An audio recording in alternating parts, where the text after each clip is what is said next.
Now, this is going to be a longer video than normal because I feel it's an important topic. I've been working with companies on positioning for years, and I've learned that at least in B2B marketing, the traditional positioning statement is not effective. The typical positioning statement includes a description of what you do, how it is different from your competitors, and then what customers receive as a result of using your product or service. Now, don't get me wrong, it's better than nothing. And for simple, low-cost products like gum, it works because people only want one reason to make that decision.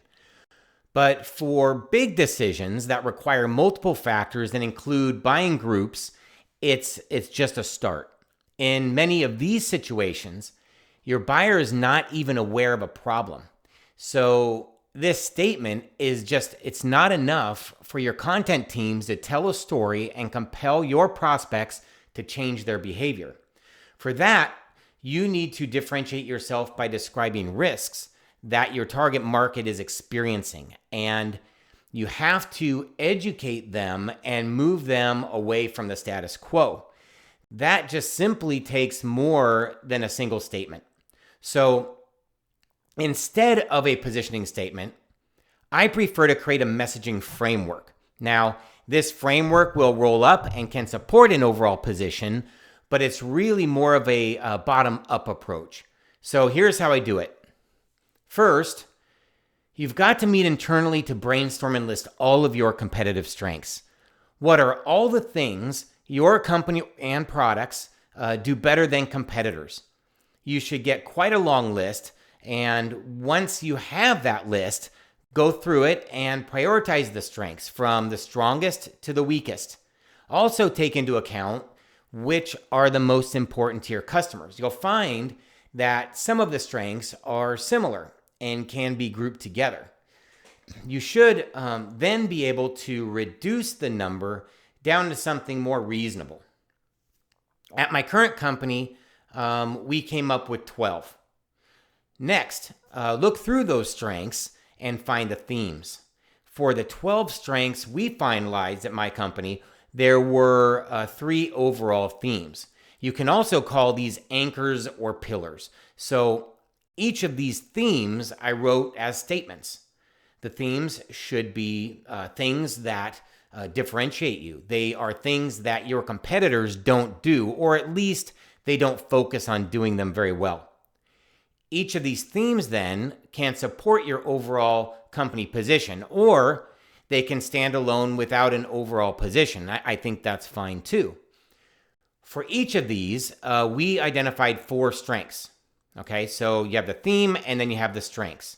So for us, strengths like ease of use, in-depth reporting, and built around industry best practices all support the theme that our software is built by experts that have basically done the customer's job.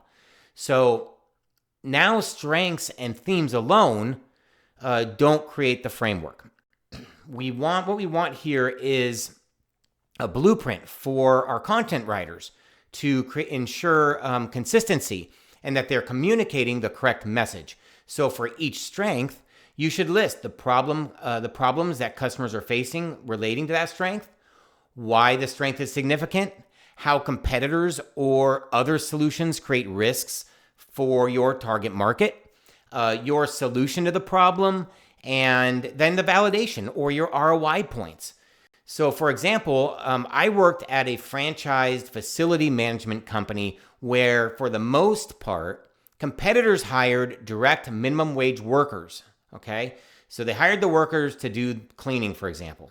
So here, a strength might be that the company uses franchise-owned businesses to service customer facilities.